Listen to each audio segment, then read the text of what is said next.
নমস্কার বন্ধুরা, নতুন একটা ভিডিওতে তোমাদের সকলকে জানাই স্বাগতম। তোমাদের সঙ্গে রয়েছি আমি সুব্রত। বন্ধুরা, গুরুত্বপূর্ণ একটি ভিডিও নিয়ে চলে এলাম। পশ্চিমবঙ্গ থেকে তৃণমূল সরকারের বিদায় হয়েছে, শুরু হয়েছে নতুন সরকার, বিজেপি সরকার। আর এই সরকারে মুখ্যমন্ত্রী হিসেবে শপথ নিয়েছেন শুভেন্দু অধিকারী। মুখ্যমন্ত্রী শুভেন্দু অধিকারী শপথ নেওয়ার পর আজকে সোমবার প্রথম মন্ত্রিসভার বৈঠক করেন এবং সেই মন্ত্রিসভার বৈঠকে একাধিক গুরুত্বপূর্ণ সিদ্ধান্ত নেওয়া হয়েছে, যেখানে 6টি গুরুত্বপূর্ণ ঘোষণা করা হয়েছে। বেশ কিছু নতুন প্রকল্পের কথা ঘোষণা করা হয়েছে মুখ্যমন্ত্রীর তরফ থেকে। একই সঙ্গে সরকারি চাকরির ক্ষেত্রেও একটা বড় আপডেট দেওয়া হয়েছে। তো প্রথম মন্ত্রিসভার বৈঠকের পর মুখ্যমন্ত্রী শুভেন্দু অধিকারী কী কী জানিয়েছে, নতুন কী কী সিদ্ধান্ত নেওয়া হয়েছে, সমস্ত কিছু তোমাদেরকে পরপর জানাবো আজকের এই ভিডিওটার মাধ্যমে। ভিডিওটা ভালো লাগলে এবং ইনফরমেটিভ বলে মনে হলে অবশ্যই তোমরা ভিডিওটা একটি করে লাইক করে দেবে, অবশ্যই ভিডিওটি প্রচুর শেয়ার করে দেবে। সেই সঙ্গে নতুন দর্শক হয়ে থাকলে লেটেস্ট ভিডিওর আপডেট সর্বপ্রথমে পাওয়ার জন্য চ্যানেলটিকে সাবস্ক্রাইব করে নিয়ে পাশে থাকা বেল আইকনে ক্লিক করে অল নোটিফিকেশান অপশানটিকে অন করে রাখবে। লেটেস্ট আপডেট তোমরা সবার প্রথমে পেয়ে যাবে। তো বন্ধুরা, অনস্ক্রিন তোমরা দেখতে পাচ্ছ গুরুত্বপূর্ণ আপডেট। রাজ্যের সরকার গঠন করেছে গেরুয়া শিবির। আর মুখ্যমন্ত্রী পদে শপথ গ্রহণ করার পরেই আজ সোমবার সপ্তাহের প্রথম দিনেই নবান্নে শেষ হলো পশ্চিমবঙ্গের বিজেপি সরকারের প্রথম মন্ত্রিসভার বৈঠক। আর মুখ্যমন্ত্রী হিসাবে মন্ত্রিসভার প্রথম বৈঠকে যোগ দিলেন শুভেন্দু অধিকারী। এই বৈঠকে মুখ্যমন্ত্রীর সঙ্গে উপস্থিত ছিলেন দিলীপ ঘোষ, অগ্নিমিত্রা পল, অশোক কীর্তনিয়া, ক্ষুদিরাম টুডু এবং নিশীথ প্রামাণিক। বৈঠকের পরেই সাংবাদিকদের মুখোমুখি হয়ে তিনি মন্ত্রিসভার প্রথম বৈঠকের 6টি সিদ্ধান্ত নিয়ে আলোচনা করেন।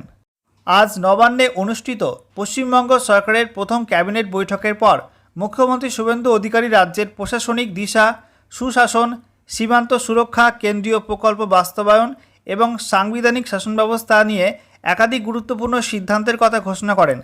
প্রথমেই দেশ ও পশ্চিমবঙ্গের নিরাপত্তাকে সর্বোচ্চ গুরুত্ব দেওয়া হয়। বিএসএফের প্রয়োজনীয় জমি হস্তান্তর করা হবে। আর এই প্রক্রিয়া আগামী 45 দিনের মধ্যে সম্পূর্ণ করার লক্ষ্য নেওয়া হয়েছে। স্বাস্থ্য পরিষেবাকে আরও শক্তিশালী করতে পশ্চিমবঙ্গ সরকার আয়ুষ্মান ভারতের সঙ্গে যুক্ত হলো আজ। তো দেখতেই পাচ্ছ বন্ধুরা, নতুন প্রকল্প চালু হয়ে গেল। এতদিন পর্যন্ত রাজ্যে আয়ুষ্মান ভারত প্রকল্প, যেটা কেন্দ্রীয় সরকারের প্রকল্প ছিল, সেটা কিন্তু চালু ছিল না। তো আজ থেকে এই নতুন সরকারের যে সিদ্ধান্ত, সেটা হচ্ছে আয়ুষ্মান ভারত কেন্দ্রীয় সরকারের যে প্রকল্প, তার সঙ্গে পশ্চিমবঙ্গ কিন্তু যুক্ত হয়ে গেল।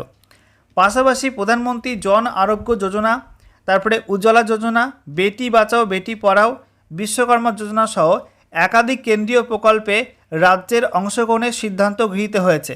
তো দেখতেই পাচ্ছ বন্ধুরা, একাধিক কেন্দ্রীয় যে প্রকল্পগুলো রাজ্যে এতকাল বন্ধ ছিল, তো সেগুলো কিন্তু এই সরকার চালু করে দিল।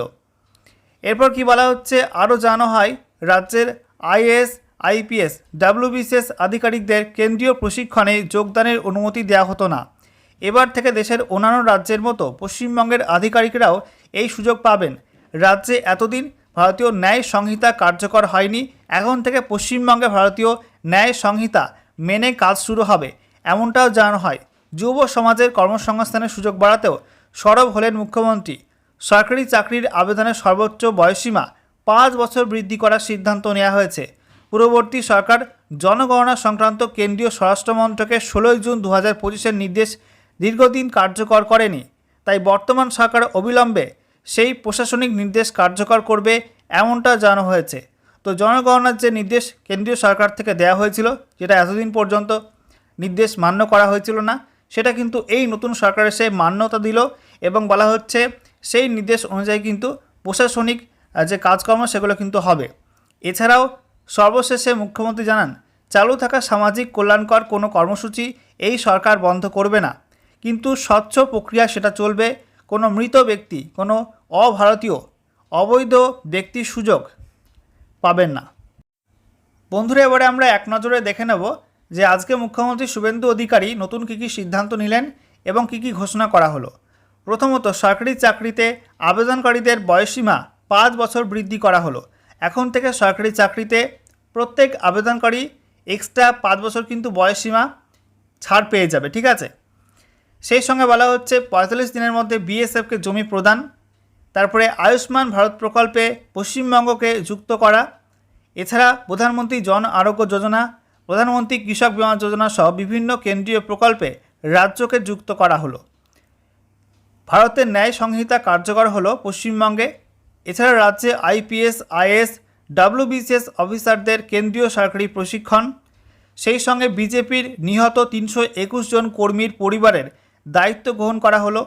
একই সঙ্গে ভয়মুক্ত, রক্তপাতহীন ও অবাধ নির্বাচনের জন্য সকলকে ধন্যবাদ জানানো হলো। সেই সঙ্গে জনগণনা সংক্রান্ত গত বছরের নির্দেশ কার্যকর করা হলো।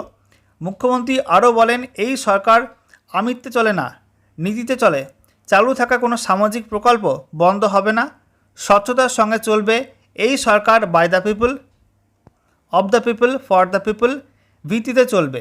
মুখ্যমন্ত্রীর পরবর্তী বৈঠকে মহার্ঘ ভাতা এবং সপ্তম বেতন কমিশন সংক্রান্ত সিদ্ধান্ত গ্রহণ করা হবে।